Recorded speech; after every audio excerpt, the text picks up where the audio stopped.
Olá, começa agora o Boa Vontade Entrevista e hoje vamos falar sobre Fernando Pessoa. Fernando Antônio Pessoa nasceu em 1888 em Lisboa, Portugal, e faleceu aos 47 anos nessa mesma cidade. Essas são algumas das informações sobre um dos mais importantes escritores de todos os tempos, que preferia assinar com naturalidade Fernando Pessoa.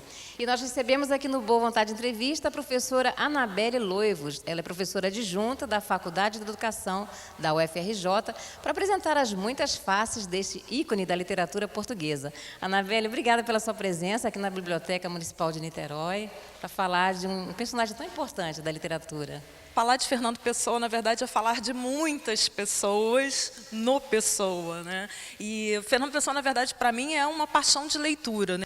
É aquela leitura que, desde sempre, nos questiona, nos interroga, nos leva para outras interpretações, outros olhares, né? E ele está dentro da sala de aula também, sempre dentro da sala de aula, e é uma figura emblemática, né, da constituição da própria língua portuguesa, da própria cultura portuguesa, e dessa cultura que está em trânsito entre Brasil e Portugal. Acho que isso é muito importante. Uhum. A gente também se questiona porque Fernando Pessoa, ele escreveu apenas um livro, foi isso? Essa história é curiosa, né? Quer dizer, na verdade, a gente considera como autoria, né? Quer dizer, Fernando Pessoa assinando como Fernando Pessoa, como ortônimo, né? Como a gente diz na literatura, apenas um livro, mensagem, né? Mas se a gente passa a considerar as outras obras assinadas por heterônimos do Fernando Pessoa, aí a gente tem uma multiplicidade de escritos e de dizeres, né, muito grande, né? Porque ele assume várias personalidades, vários jeitos de dizer, que em literatura a gente chama de heterônimos, né? São as várias faces do Fernando Pessoa como escritor, poeta. Exatamente. Que ele se valia. Exatamente. Quer dizer, há uma pessoa que se coloca como o poeta clássico, né? Enfim, há várias pessoas, há várias vozes em Pessoa. Ricardo Reis também, né? O Ricardo Reis, que é o poeta clássico, né, métrico, né, que de certa forma remonta a uma antiguidade clássica, né? Ou seja, há várias discussões em Fernando Pessoa. Daí essa riqueza, né, de dizeres, de falares, que a gente, né, se espanta até hoje, né? Como um único poeta pode se fragmentar em tantos, né? Quer dizer, então ele se valia sempre do nós na literatura, né? Ele nunca se colocava na condição do eu sozinho, mas multiplicava esses eus nos seus personagens. Eu acho que essa era uma forma muito particular do Fernando, né, do Fernando Pessoa se dizer. Se a gente, por exemplo, observa um pouco da trajetória biográfica dele, né, desde muito cedo, por exemplo, o Fernando foi bilíngue. Né? Quer dizer, a gente encontra, por exemplo, na biografia dele, né, um momento em que ele fica órfão de pai, aí a mãe se casa de novo e vai morar na África do Sul. Então, nesse momento, o Fernando Pessoa é alfabetizado, entre aspas, né, em ambas as línguas, em língua portuguesa e em inglês. Quer dizer, lá, né, ainda jovem, né, criança praticamente, ele começa a escrever também, a produzir em inglês. Né? Quer dizer, foram encontrados outros heterônimos em língua inglesa do Fernando Pessoa. Essa multiplicidade vai muito além da própria língua portuguesa. Acho que isso é fantástico. O francês também ele escrevia. O francês também, enfim. É um múltiplo poeta. A gente observa também na obra dele sempre essa dicotomia, né, entre o sentir e o pensar. Como é que você explica essa dualidade do Pessoa? Isso é muito típico do início do século XX, né?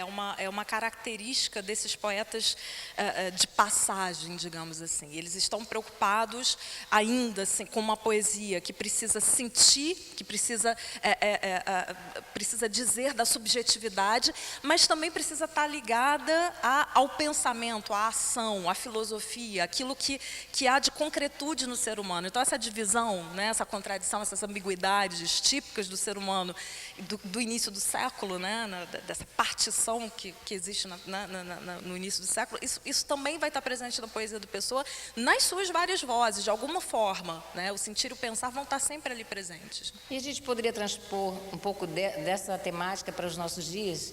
Olha, eu acho que isso é extremamente contemporâneo. Eu acho que é daí que advém o interesse pela obra do Pessoa.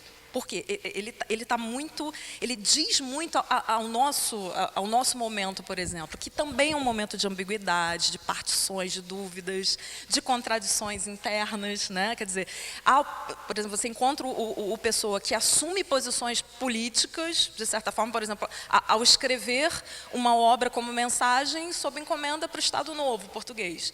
E um outro Pessoa que está lá no Álvaro de Campos que diz que absolutamente não quer assumir nenhuma posição, nenhuma ideologia.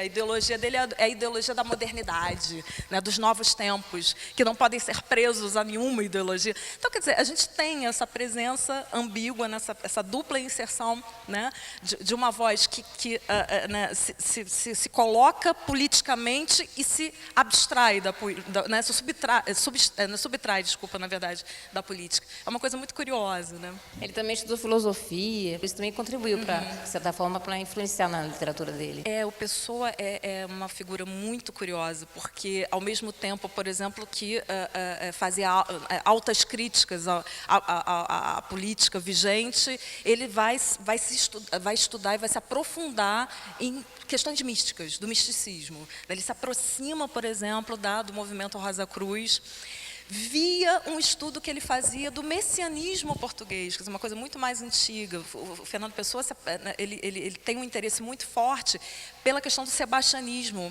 que é uma mitologia muito típica, né, da cultura portuguesa. Tanto que Mensagem é produto, né, o poema Mensagem é produto dessas investidas, né, sebastiânicas do próprio Pessoa. Então, quer dizer, essa aproximação com a filosofia, com o misticismo, também é uma outra face muito curiosa, muito fecunda, né, do Pessoa, ele mesmo, Pessoa que assina a Mensagem. Eu queria que você falasse a respeito dessa paixão que as pessoas têm até hoje pela obra do Fernando Pessoa, né? Porque constantemente ele é citado, né, por várias personalidades, estudado nos meios acadêmicos, em vestibulares, quer dizer, está sempre presente na vida da gente, né? O Pessoa é um ícone da cultura portuguesa, da literatura portuguesa, isso é inegável, né? Não dá para fugir do Pessoa, mesmo que você queira desler o Pessoa, né? Ler ao revés, mas você tem que ir à fonte para buscar, né, os seus, enfim, aquilo que a gente chama de corpos, né? Corpos de estudo, né, para a academia. E a presença dele na contemporaneidade, né, até em produções culturais independentes, né, isso é uma coisa muito curiosa. Por exemplo, a gente vê, por exemplo, um músico baiano chamado André Luiz Oliveira, que pegou os poemas de Mensagem e musicou, fez disso uma obra musical.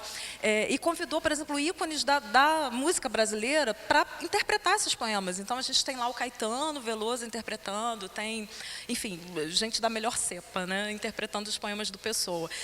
Fez tanto sucesso que ele lançou o Mensagem 2. Né? Quer dizer, fez 2 discos, 2 CDs muito bonitos, muito bem musicados, com os poemas de Mensagem. A Maria Bethânia, por exemplo, em vários shows, né, recentes, ela tem usado o artifício de, entre uma música e outra, declamar algum poema do Pessoa ele mesmo, ou de um dos heterônimos de Pessoa, até mesmo do Bernardo Soares, que é o Pessoa prosador, né, o Pessoa filosófico do livro do Desassossego.